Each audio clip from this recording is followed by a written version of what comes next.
They called him a liar. They called him broken. But when the truth finally came out, even the judge stood in silence. This is the story of Sergeant Michael Mick Larson, a man the military court doubted until he reminded the world what courage truly means. It was November 1947. The war was over, but for men like Larson, it never really ended. He walked into a dimly lit military courtroom at Fort Benning, Georgia, his left leg gone below the knee, a polished steel prosthetic gleaming under the lights. He wasn't there as a hero that day. He was there as a defendant. The charge, desertion under fire. Imagine being in that room, decorated officers lined along the benches, medals glinting, whispers spreading like wildfire. How could a man who'd earned the Bronze Star and the Silver Star for valor now stand accused of abandoning his unit in the middle of battle? The prosecutor, a sharp-eyed captain in a crisp uniform, laid out his argument coldly. Sergeant Larson left his platoon during the Ardennes offensive and failed to return. His absence directly contributed to the loss of several men. The courtroom fell silent. Larson's jaw tightened, but he said nothing. He had been fighting a different battle, one no bullet could wound and no uniform could shield. To understand what really happened, we have to go back 2 years earlier to December 1944. The Battle of the Bulge. The largest and bloodiest single battle fought by the United States in World War II. The Ardennes forest freezing cold, blanketed in snow so thick that entire tanks vanished beneath it. Visibility was low, morale was lower. And there, in the chaos of that frozen hell, was Sergeant Larson, 101st Infantry Division. His squad was pinned down outside Bastogne. German mortars rained like fire from the tree line. Radio lines were cut, supplies were gone. For 2 days they held their position, frostbitten, hungry, and surrounded. On the third night, Larson made a decision. He removed his pack, handed his rifle to a younger private, and said quietly, "You hold this line, I'll find help." And with that, he disappeared into the blizzard. It took him 36 hours to crawl through enemy territory. He was half frozen, half delirious, surviving on melted snow and pure will. By dawn on the second day, his legs gave out. He crawled. He crawled through snow drifts waist-deep, under machine gun fire, dragging his shattered body toward the sound of American engines. When he finally reached a supply column, he collapsed, his leg mangled, his uniform soaked in blood. But his first words weren't for himself. He gasped, "My men Bastogne surrounded, send help." The relief forces that reached Bastogne credited his warning for saving over 50 lives. But Larson never saw them again. He woke up in a field hospital, leg amputated, his memory of those final hours fractured by shock and morphine. His file got buried in the chaos. His squad's after-action report destroyed in a shelling. And by the time he returned home, the story had twisted beyond recognition. When the paperwork finally caught up, the Army saw only one fact. Sergeant Larson went missing in action, before reappearing far behind friendly lines. To bureaucrats, that meant one thing: desertion. And now, in 1947, the same man who'd risked everything for his men was being told he'd abandoned them. The defense attorney, a young lieutenant named Harris, stood and looked at the court. He said, "Gentlemen, this man left a trail of blood through the Ardennes to save his brothers. You're calling that cowardice?" But words weren't enough. The Army wanted proof, and Larson had none. His squad scattered, reassigned, or killed. The official record gone. And so the weight of war, once carried on his shoulders, now pressed down on his name. But fate wasn't done with Sergeant Larson. Because as the trial went on, a letter arrived from overseas, a letter written by a Belgian farmer who'd found something buried in the snow near Bastogne. A rusted frozen identification tag. An American field pack. And a notebook. Inside it, detailed coordinates, radio frequencies, and a hand-drawn map of German artillery positions, signed by SGT, Michael Larson. The court fell silent as the evidence was presented. The same missing soldier they'd accused of desertion had left behind the very intelligence that helped Allied artillery wipe out a German battery days later. It was undeniable. His bravery hadn't vanished, it had saved lives. And as the presiding officer looked down at the trembling veteran in the witness chair, he said softly, "Sergeant Larson, it appears you never deserted your men, you saved them." But for Larson, it wasn't vindication he wanted. It was peace. Peace for the faces he couldn't forget, and for the war that never truly ended in his mind. In that courtroom, the uniformed men who had doubted him stood and saluted. Not for his rank, not for his medals, but for a kind of courage that doesn't fade, even when the battle is over. But that moment in court was just the beginning.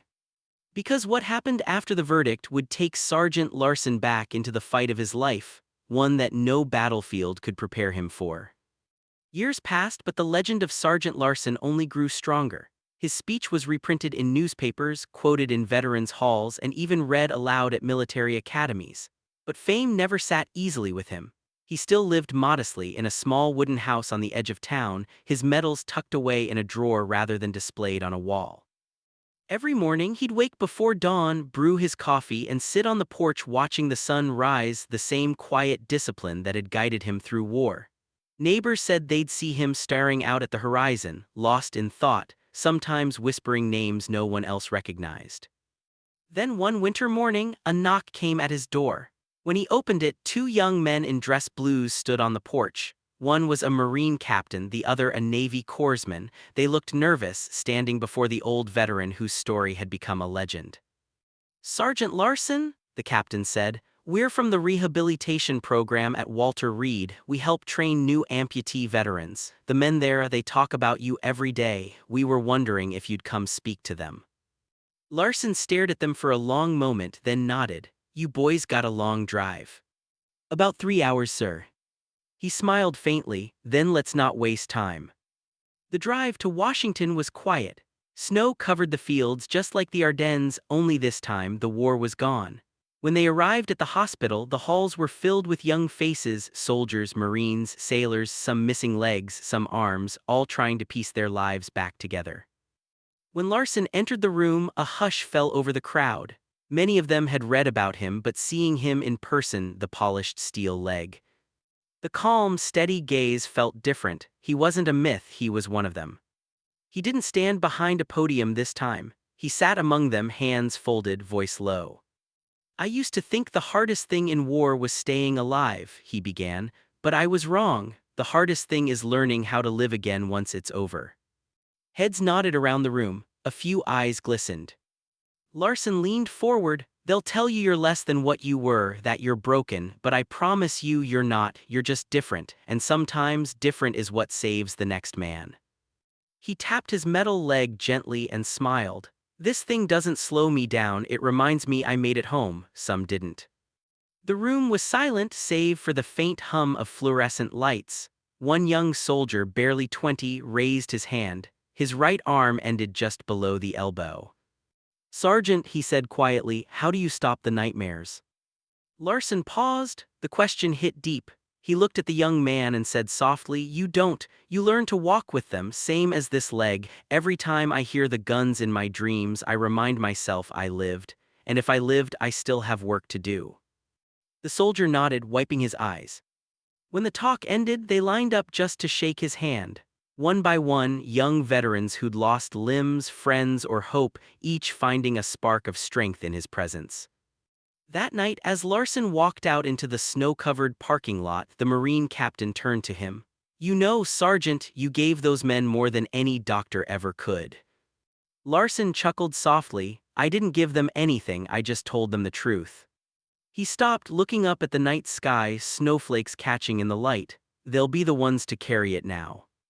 Over the next decade, Larson kept visiting hospitals and training centers. His words became a quiet creed among veterans: walk with your scars, don't hide them. He never took a dime for his speeches. When reporters tried to interview him, he simply said, "The story's not about me, it's about us." In the spring of 1963, he received a letter from the Pentagon. It invited him to the dedication of a new memorial, one honoring wounded servicemen from all branches. The letter asked if he would attend as a representative of the spirit of sacrifice. Larson went. He stood at the ceremony among generals, politicians, and soldiers. When his name was called, the crowd rose to its feet.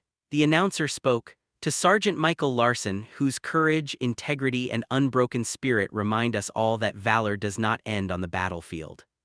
He walked to the podium slowly, his metal leg clicking with each step. He didn't speak long, just a few words that hung in the air like a final salute.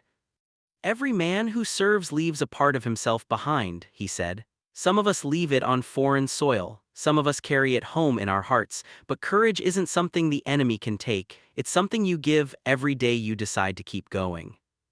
The crowd stood in silence, some wept openly. Years later, when Sergeant Larson passed away peacefully in his sleep, the headline in the local paper read, "The court once doubted him, but history never will." And at Arlington, among the rows of white stone, his grave bears no rank, no boast, no decoration, only 6 simple words carved beneath his name. He never stopped serving his brothers. Spring sunlight washed over Arlington that morning, glinting off the marble headstones like ripples of white across the green hills. Visitors walked quietly among the rows, some carrying flowers, some just standing in thought. Near the back, beneath an oak that had stood since the Civil War, a young woman knelt by a simple marker. She was in uniform, army dress blues, her hat tucked beneath her arm. The tag on her chest read *Larson. She brushed the dust off the stone and smiled softly. "Hey, Grandpa," she whispered, "I made it." Her name was Lieutenant Sarah Larson *, granddaughter of the man history had nearly forgotten. She, grown up hearing fragments of his story told in quiet tones by her father, retold by old veterans at local parades. But it wasn't until she joined the army herself that she truly understood what his courage meant. Now, years after his death, she stood where he once stood, not in a courtroom or battlefield, but in the quiet after both. She traced the words engraved beneath his name: he never stopped serving his brothers. Sarah reached into her pocket and pulled out something small and worn, a dog tag, old and bent at the edges. The same one her grandfather had lost in the Ardennes. It had been recovered decades later and passed down through her family like a relic. She placed it gently at the base of the stone. "I'm shipping out next week," she said quietly. "Different war, same sky, I'll try to live the way you did, steady no matter what comes." A breeze moved through the oak leaves, and for a moment, it was as if the air itself was listening. She stood, adjusted her cap, and gave a slow, deliberate salute. As she walked away, a group of young cadets approached the grave. They stopped when they saw the name, whispered among themselves, and one of them took a photo. "Larson," one said, "wasn't he the guy they accused of desertion then turned out to be a hero?" Another nodded. "Yeah, my co told me his story, said it's proof the truth always outlasts the noise." The cadets stood for a moment longer, then saluted too, not out of duty but respect. Years rolled on. The wars changed, the uniforms evolved, but the story of Sergeant Larson became part of the unofficial creed told to every new recruit, a lesson not written in manuals but passed from one soldier to another. Honor isn't proven by medals or reports. It's proven by what you do when no one's watching. In time, a bronze statue was placed at the Veterans Memorial Museum, not of a man charging into battle but of a soldier kneeling in snow, one hand pressed to the ground, the other holding a tattered map. The plaque beneath it read, "Sergeant Michael Larson, he crawled so others could stand." Visitors came from across the country to see it. Schoolchildren listened as guides told the story how a wounded soldier, once branded a deserter, had saved an entire unit, stood before a court that doubted him and still chose forgiveness over anger. In the corner of the exhibit hung his uniform, faded olive drab, medals dulled with time. Inside the breast pocket, curators had placed a note found in his personal effects. Written in shaky penmanship, it said, "If they ever ask what bravery looks like, tell them it doesn't shout, it endures." Every year on Veterans Day, the hall filled with quiet applause as his name was read aloud among the fallen. And though decades had passed since that courtroom gavel first echoed against the wood, the story of the man who proved his bravery still felt alive, not as a memory but as a promise. Somewhere out there, a young recruit hears the name Larson for the first time, sits a little straighter and thinks, "If he could crawl through fire, I can stand through mine." And so, even after death, the man who once limped through the snow carried on, not in body but in spirit, living quietly in the hearts of those who refused to surrender. no matter how heavy the world became. Years later, long after the memorials were built and the books were written, a documentary filmmaker named David Mercer began searching through forgotten military archives for untold stories of valor. One night, deep in the National Archives, he opened a box marked asterisk, Case 1147 Larson M. The papers were yellowed, brittle, and stamped, classified. Closed 1947. As Mercer read, the story unfolded like a ghost coming back to life. The court transcripts, the field reports, the Belgian farmer's letter, even Larson's original map drawn in pencil and blood. He realized what most people didn't know: there had been parts of Larson's mission that were never made public. The report mentioned enemy communications intercepted days after Larson's disappearance, messages that described an American crawling through the snow with a radio, calling artillery on our positions. The Germans had nicknamed him Der Kreischer, the Crawler. It dawned on Mercer that the man the U.S. Army had once accused of desertion was so feared by the enemy they gave him a name of their own. He sat back in his chair, stunned. "They tried to erase him," he whispered, "but even the enemy remembered." Mercer spent months piecing it all together: interviews with surviving family, declassified intelligence notes, and battlefield maps. When the documentary finally aired, titled The Crawler, the man who crawled through hell, it struck a chord across the nation. Millions watched as Larson's story played out in black and white: the court-martial, the snowstorm, the survival, and finally, the vindication. Viewers wept as they heard the voice of an old comrade, Private Reeves, recorded decades earlier. "He didn't desert us, he saved us. He was the only one who could have made it through that storm. I still see him sometimes, crawling, not stopping, not even when the world turned white." The documentary became required viewing at several military academies. Cadets were told, "When you think of duty, remember Sergeant Larson, not for what he was accused of but for what he proved." In one interview clip, a historian said, "Courage is rarely loud. Sometimes it crawls unseen through the dark, doing what must be done so others may live." After the broadcast, letters flooded the museum, the memorial, and even the Larson family home. Veterans from every generation wrote to say thank you for showing the truth, thank you for giving voice to those who never had one. But among all the messages, one stood out. It came from a man in Belgium, an old farmer's grandson. His letter was simple, written in careful English. "My grandfather always told me about the wounded soldier he helped carry to safety during the snowstorm of 1944. He said the man gave him his last piece of chocolate and said, 'Keep the light on, they'll need it to find their way.' My grandfather kept that chocolate wrapper all his life. We didn't know who that man was until now." Inside the envelope was the faded wrapper stamped with U.S. Army ration. On it, in faint pencil, were the words, "To the ones still fighting their way home." That single relic, a piece of candy paper, became the closing image of the film. It lay beneath a photograph of Sergeant Larson, his uniform rumpled, his expression calm, steady, unbroken. The narrator's voice faded in. "History didn't remember him because he was perfect. It remembered him because he refused to quit, and sometimes that's all it takes to be a hero." When the credits rolled, silence filled living rooms across the country. People didn't applaud, they just sat thinking.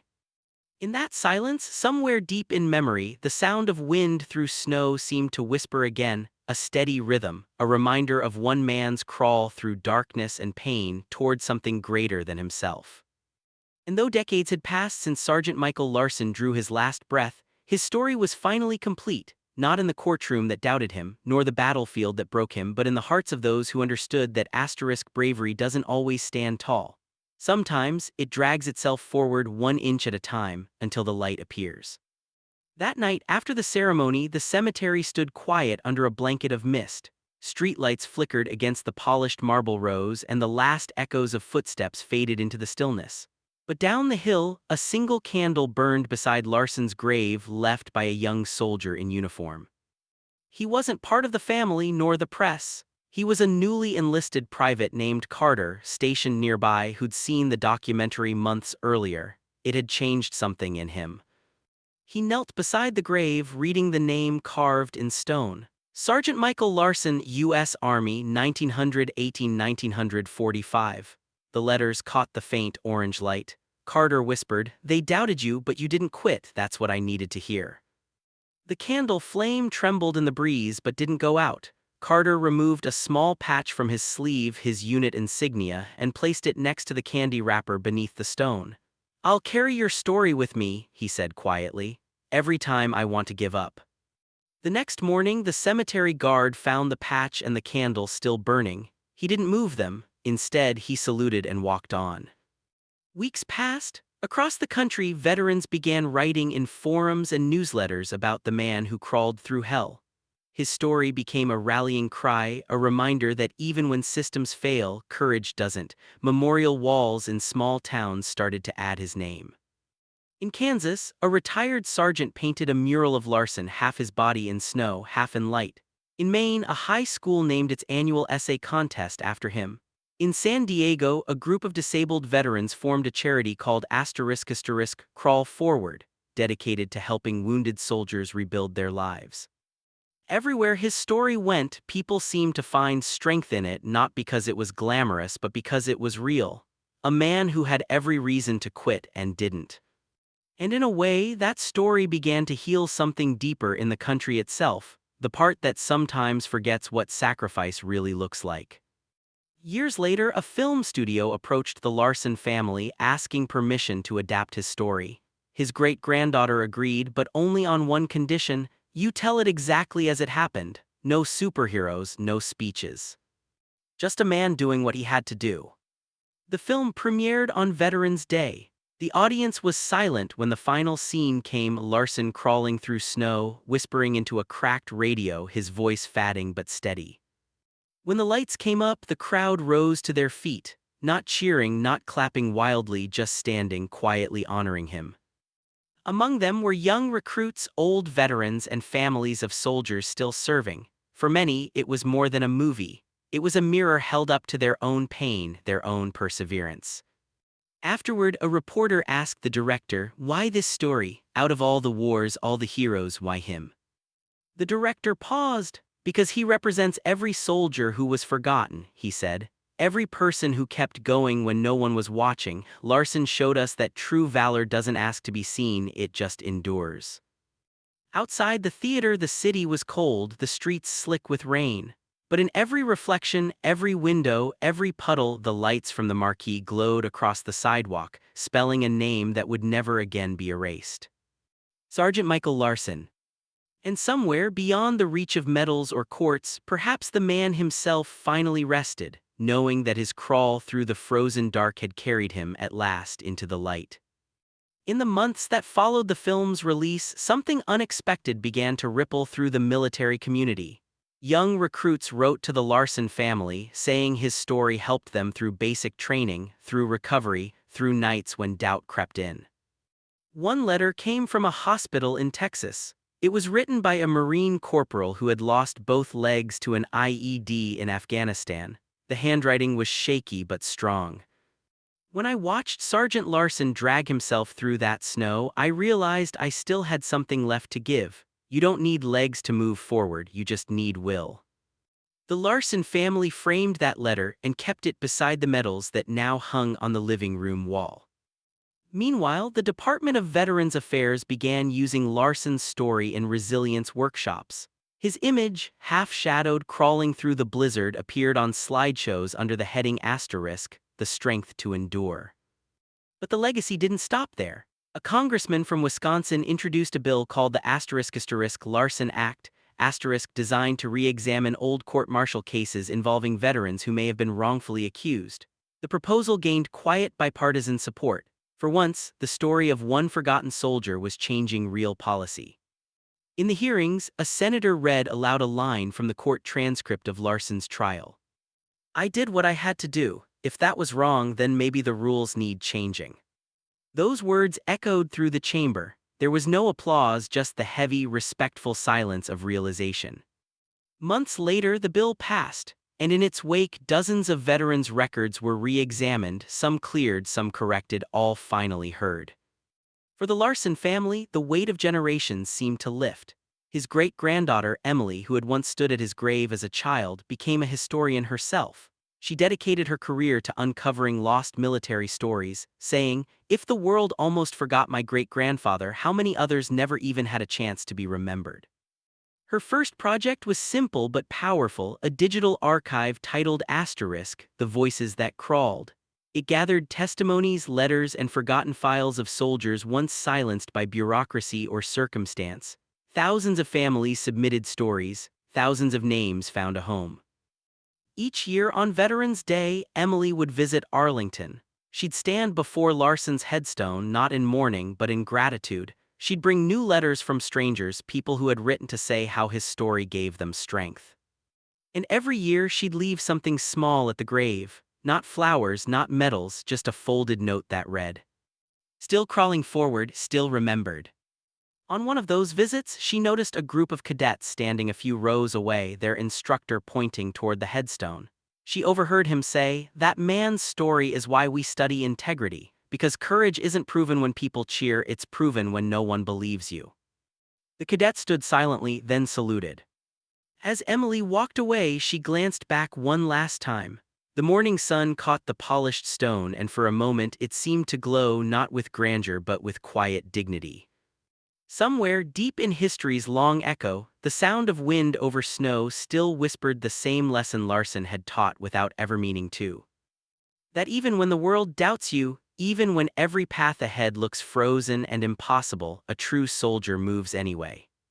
Not for glory, not for vindication, but because the mission, the duty, the truth always matters more than fear. And so, the legend of Sergeant Michael Larson became something far greater than one man's redemption. It became a torch passed from generation to generation, lighting the way for all who must crawl before they can stand tall again. Decades later, Larson's influence could be felt in ways no one could have predicted. A young lieutenant in the Army Reserve, fresh from Afghanistan, carried a small laminated photo in his field pack, Sergeant Larson crawling through snow, map in hand. When his convoy was ambushed in the desert, he thought of Larson's endurance, and that single thought gave him the clarity to guide his team out of danger. Meanwhile, at military academies across the country, instructors told the story of Larson not as history but as strategy. They emphasized decision-making under pressure, courage under scrutiny, and the power of perseverance when resources are gone and hope seems impossible. Cadets studied the maps he had drawn, analyzing how one man's initiative had saved an entire platoon. In communities across the United States, memorial runs, charity events, and scholarships were created in his name. Disabled veterans found programs inspired by his example, learning to rebuild their lives and serve others, even after unimaginable loss. Emily Larson, now a recognized historian and author, traveled internationally to speak about her great-grandfather. In Belgium, she met descendants of the farmer who had first discovered Larson's field pack and notebook in the snow. They brought letters and artifacts passed down for generations, revealing how Larson's courage had resonated far beyond the battlefield. In classrooms in Europe and the US, teachers told students, "Courage isn't about medals or recognition. It's about action when no one is watching." And when young people asked why Larson mattered so much, Emily would smile and say, "Because he refused to quit even when the world told him he had." Back in the United States, the Department of Defense formally designated an annual *Larson Day of Service*. Soldiers, veterans, and civilians volunteered in communities, echoing the principle Larson lived by: service is enduring, not conditional. Even the military began incorporating Larson's story into training for leaders in high-stress environments. His example demonstrated that leadership isn't measured by rank or authority, but by action and responsibility, even when every obstacle seems insurmountable. And in private moments, when Emily walked past her great-grandfather's grave, she noticed that small folded notes still appeared there, left by strangers inspired to act, to persevere, to carry forward his example. She realized something profound. Larson's legacy wasn't bound to medals, laws, or history books. It was alive in the choices of people who refused to give up, who faced impossible odds, and who remembered the lesson of a man who crawled through snow, pain, and doubt to ensure others could stand. Somewhere across time and distance, the world still felt the echo of his courage, a reminder that the smallest acts of endurance can ripple far beyond what one life can imagine. And in that ripple, Sergeant Michael Larson lived on, not just as a name in history, but as a symbol, proof that bravery endures even when unseen, unacknowledged, and underappreciated. Every time someone refuses to quit, every time someone chooses to move forward when the world doubts them, Larson's spirit moves with them, silent, steady, and unbroken. Sergeant Michael Larson's story is more than a tale of war, more than a narrative of medals and courts, more than the frozen snow of Belgium or the tense silence of a courtroom. It is a testament to the enduring human spirit, to courage that does not bend under scrutiny, to perseverance that refuses to be defined by circumstance or doubt. Imagine for a moment standing in that blizzard with him, the cold biting at your hands and face, your body failing, yet a single thought propelling you forward, to protect those who cannot protect themselves. That is the essence of true bravery. Larson did not act for recognition. He did not seek applause. He acted because it was the right thing to do, and in doing so he defined what it means to be a soldier, a leader, and a human being who refuses to surrender to despair. Throughout his life, he endured ridicule, doubt, and the heavy weight of accusations that could have broken a lesser man. Yet he walked forward literally and figuratively through pain, loss, and uncertainty. He demonstrated that heroism is not always visible, that it does not always wear the polish of medals or the glow of headlines. Sometimes it is quiet, unheralded, crawling through snow or standing alone in a courtroom, holding steadfast to truth and duty. Every decision Larson made, every step he took against impossible odds became a lesson in courage for those who would follow. He showed that true strength is measured not in outward appearances, but in the resilience of the heart, the steadfastness of character, and the commitment to do what must be done even when the world doubts you. The impact of his life echoes far beyond his time. Generations of veterans, leaders, students, and ordinary people have drawn inspiration from his story. They have learned that perseverance is more powerful than recognition, that integrity carries its own reward, and that courage, when sustained over years, can influence thousands. From virtual classrooms to military academies, from veterans' hospitals to small communities across the world, Larson's example continues to ignite determination. He became a symbol for those facing trials of every kind, reminding them that endurance is an act of defiance against despair and that the human spirit is capable of extraordinary feats when guided by principle and compassion. What makes Larson's story so enduring is not just the moments of heroism that can be chronicled or measured, but the timeless truths that his life embodies. He teaches that fear and doubt are natural, that adversity is inevitable, but that neither should dictate your actions. He reminds us that every individual carries the capacity to influence the lives of others profoundly, that one act of courage can ripple across decades and continents, touching hearts that will never meet and shaping futures that might otherwise have faltered. His legacy is alive in the letters of veterans inspired to keep moving forward, in the cadets studying his maps and decisions, in the families finding solace and strength in the knowledge that courage often lives in silence before it is recognized. Larson's journey from a wounded, doubted soldier to a figure of timeless inspiration is a beacon illuminating the path for all who struggle with obstacles that seem insurmountable. It demonstrates that victory is not always immediate, that justice may arrive late, and that true honor is not bestowed but earned through unwavering commitment to one's values and to others. His story compels us to look at our own lives, to examine the moments when fear tempts us to stop, when doubt whispers that we cannot succeed, and to remember that courage is measured in persistence, in small acts repeated tirelessly, in the refusal to let circumstance define who we are. Sergeant Michael Larson's life reminds us that the most extraordinary heroism is not always celebrated in the moment, but its echoes last for generations. It teaches that integrity, perseverance, and selfless action are the foundations upon which history remembers us. His courage transforms doubt into hope, weakness into resilience, and ordinary people into examples that inspire the world. He shows that every challenge can be faced with determination, that every setback can be overcome, and that a single person guided by principle and unwavering resolve can leave a mark that time cannot erase. Larson did not just survive, he transcended, creating a legacy that will continue to guide, motivate, and illuminate the hearts of all who hear his story, reminding us that courage, above all, is eternal.